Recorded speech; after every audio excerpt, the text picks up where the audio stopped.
So I'm glad I got a reaction out of y'all motherfuckers in my last video, because the one thing that bothers me about just humans in general is the lack of personal accountability. For one,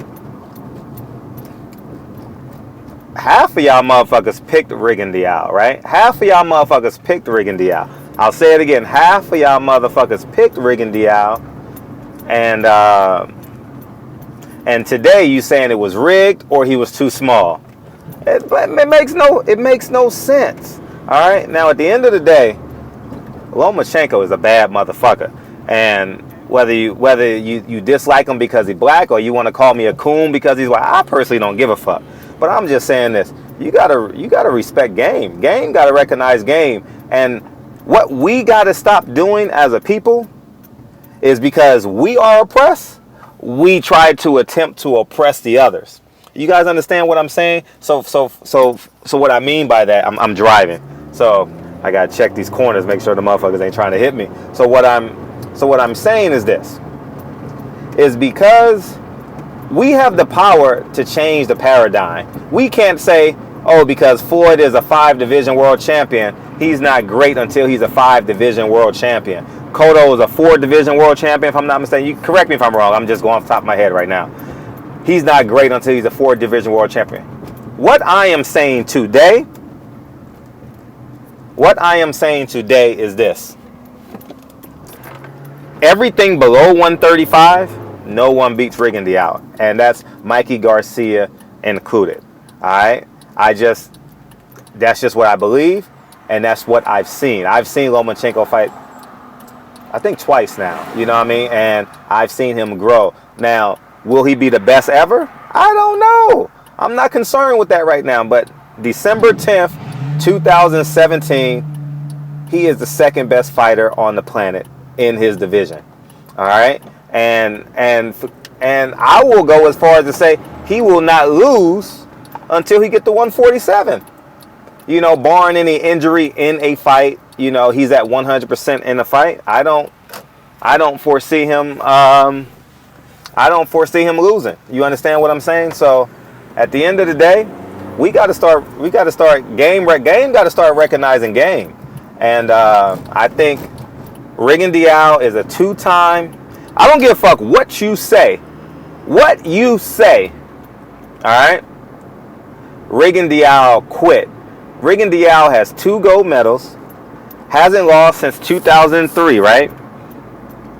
And he is the pride of Cuba, right? 2 gold medals, right?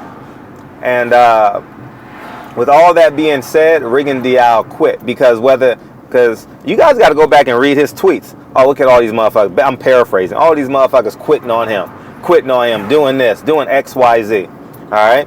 And but at the end of the day, I hold myself in high self-esteem as a black man. All right?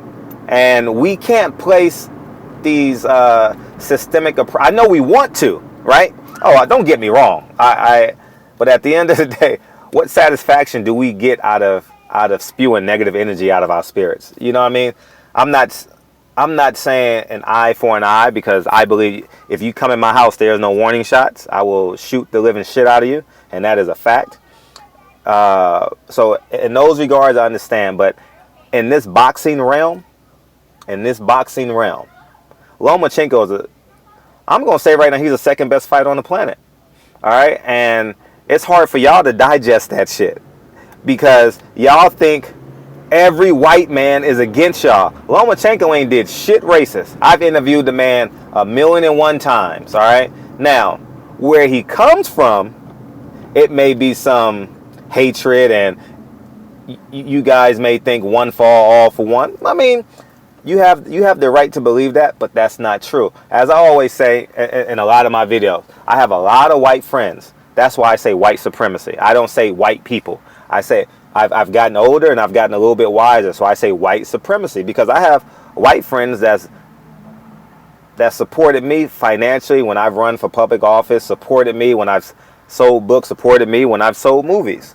So I just believe that we as a people, all right, gotta gotta vibrate on higher frequencies. All right, and that's all I want. That's all I want is us to vibrate on high frequencies. It hurts us to say, oh, this motherfucker done fought all small people. At the end of the day, no one can beat him. Tank Davis can't beat him. Robert Easter can't beat him. I don't know who else you want to think of. Who else is at 130? I think is Carl Frampton going up to 130, he said. At the end of the day, no one beats him at 130. I don't think no one beats him at 135. I'm glad y'all believe that Mikey Garcia is going to beat him, because what I'm going to do is bet on him that fight, because those would be the lowest odds I would probably ever get on Lomachenko.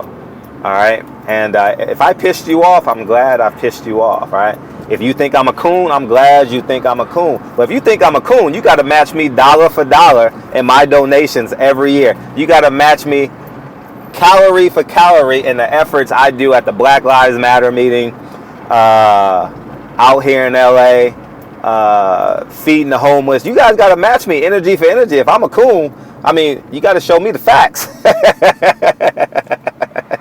Oh, man. All right. So at the end of the day, Lomachenko is the second best fighter on the planet right now.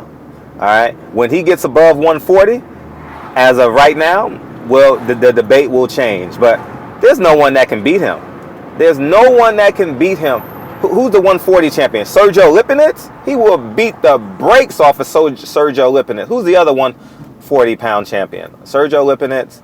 I'm drawing a blank right now. Shit. Oh, it's no champions because they haven't given them out yet, right? So, but Sergio Lipinets is the newly found 140-pound champion, and I think Lomachenko walks the dog on him. All right? It's just what I believe. 147, I think that's where the problems will begin to lie. I was texting one of my friends yesterday, and after the fight, he says, I told him, I said, I'm glad I got a chance to witness this, because I've never, and in all honesty, we've never seen anything like Lomachenko. Never ever seen anything like Lomachenko. The kid, and it's bothersome because he's getting the credit 20 fights before Floyd Mayweather got the credit. And I fully understand that. I get it. We will always have to do more as a people. All right? It's systemic racism and white supremacy is real. All right? But Lomachenko is not on that side of the fence. He is just a have fun Russian Californian. Is he Russian? I don't want to. He's just a Eastern European Californian. All right? And when I've hung out with him, he always got them board shorts on, having a good time, and he's always positive. And I have nothing but respect for the man. Now, if you replace him with Kovalev, we got a problem. But Lomachenko has done nothing to excite me about racism. I got to keep my window down because it broke. So I'm actually going to get it fixed right now. So you guys got to deal with that for a minute. But anyways, I'm on the freeway. So I'm gonna end the video because I don't want to kill you guys with all this with the air from the windows. Anyways, man, barbershop conversations. We need to continue this conversation, because if you don't hold yourself accountable for admitting that Lomachenko is a bad motherfucker, he just beat a 2-time Olympic gold medalist that we said as a people, and I'm talking about as a people. I didn't pick Rigondeaux, and I'm not saying I'm proud, because as you guys know, yesterday I was 100% rooting for Rigondeaux, 100%. But, you know, I make my predictions on what I see in the ring, not outside the ring. You guys understand what I'm saying? So,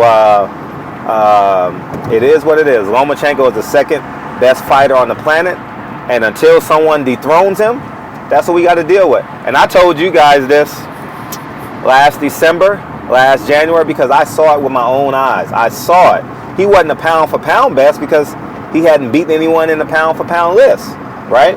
And so at the end of the day, you got to give respect is respect. And I know we can say Marquez, we can say Robert the Ghost Guerrero. In terms of Floyd Mayweather, he didn't get the credit. Yes, because we are black. And here's what my editor told me, and I want you guys to fully understand this. And he says, I was going to help my editor, going to raise some money for a celebrity, not a celebrity, a high school all-star game that he puts on every year. And the guy knew we was coming to get some money, and he basically said, he invited him down to tell him no to his face. And he says, Fred, don't you ever fucking forget that you're still a nigga. And that's the one thing that I will take to my grave. I don't care how much white people praise me. I know at the end of the day, them as a whole, I'm still a nigga. But there are exceptions to the motherfucking rule, man. Lomachenko has done nothing but work out and smile. I've never seen, I'm not going to speak in superlatives because y'all going to take it all out of context. All right. He has done nothing but been positive around me. And I love hanging around the dude because he's positive energy. Check go through my videos. There's probably 10 or 15 videos of me and Lomachenko. And I'm not having no race discussions about Lomachenko. He's the baddest he is a bad motherfucker. 135 and below, no one can beat him. Barbershop Conversations has said it. No one below 135 can beat him. And the reason why I didn't say 140, because things may change at 140. You know what I mean? People may grow into themselves, and at the end of the day, it could take a lucky punch. But 135, guaranteed, no one beats Lomachenko. And I know it hurts to say it, because our black fighters didn't get the crown 10 fights in or 9 fights in with a loss. I get it. So, but it's so poetic that Lomachenko is crowned pound for pound best fighter, 135 and below, and what's his name? Salido retires on the same night. How poetic is that? That's beautiful, right? So anyways, man, Barbershop, let's have this conversation, man, because I think this is a synopsis of who we are as an individual. I'm not going to say as a people, but individually. If you picked Rigondeaux, and then you wake up today and say it's rigged or he's too small, nigga, get your life together, all right? Get your fucking life together. Get your accountability factor together, because I'm going to tell you this, what I said 2 videos ago. My success, me betting on myself, started with an unemployment check. All right? I'm just going to say that right now. And I have I do okay. So anyways, man, Barbershop Conversations. Feel free, hit the subscribe button. And I'll talk to you guys soon. Peace.